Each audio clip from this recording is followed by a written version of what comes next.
Abis station. Halika, may sabihin ko sa'yo. Sino gupit niyan? Si Mama.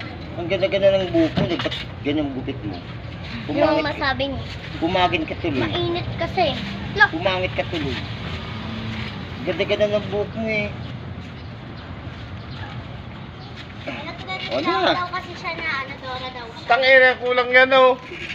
Sa mga karating yan. Ano ba gagawin niya sa Sampalok? Huwag mo na ang videoan. Tangina na yan. Hindi, subukan. Naka-vlog na ako ngayon eh. Kakainin niyo ba yung Sampalok? Tapos tignan mo dun sa YouTube mo.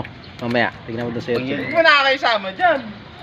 Brad Dugdog. Brad Dugdog lang kailangan natin dito para dumami yung viewers natin. Kakainin niyo yung Sampalok. Siyempre cellphone mo, Brad, buksan mo dyan. Andun, I-search mo dun.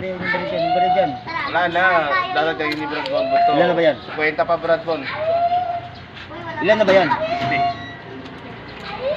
Ay, siya ka dyan.